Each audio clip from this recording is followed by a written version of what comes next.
Имам още една седмица, сега морамо малко сериозно да пробваме да съберем отбор. Има тук още 2-3 варианти.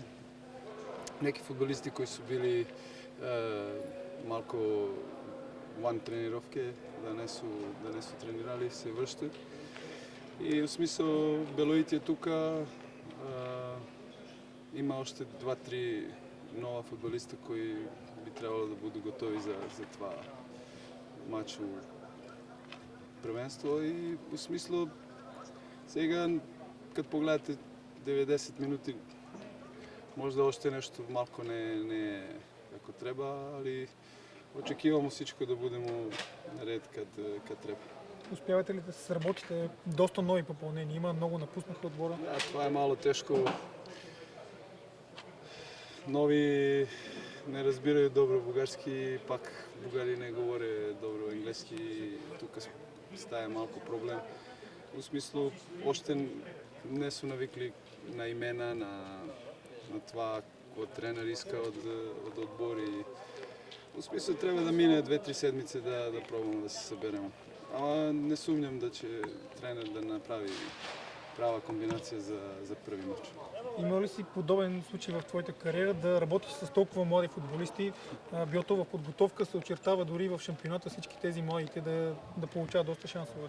Да вам кажем, у всеки отбор постои млади футболисти, кои идвaju и како да кажем, расту sa футболисти кои su малко изкусни, кои имaju godine. Тук сме нашли се една ситуация, где има само 2-3, да кажем, мало стария играча, футболиста и малко постае трудно да се събере отбори.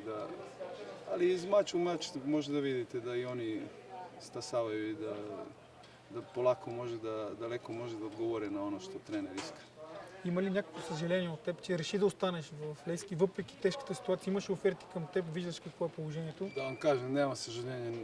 Никъде на живот не съм жалил. После, като донесем одлук от това и оставим тук със своє сърце и не интересуваме да съм имал, нормално да съм имал оферта ама ми сме сериозни люди, направили сме разбор odmah после финала купа.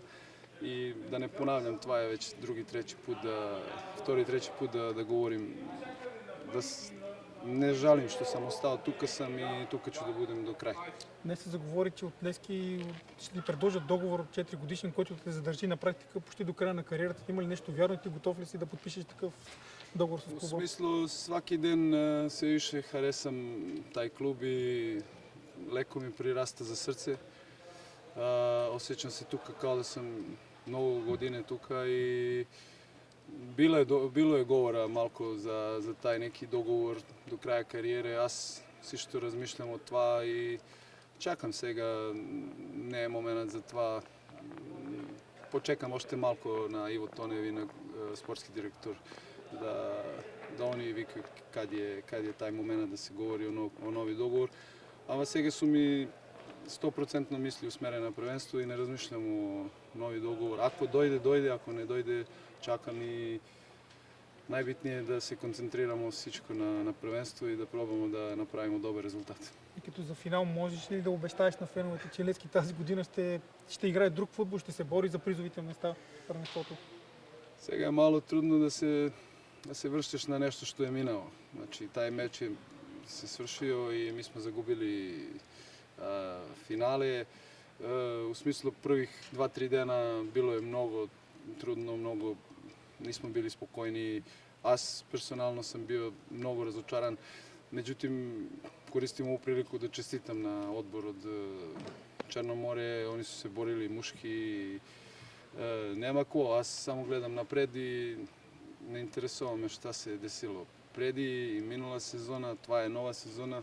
Трябва всичко да давamo sve od nas 100%, kako bi probali da obradujemo всичко od fanovi na Levski.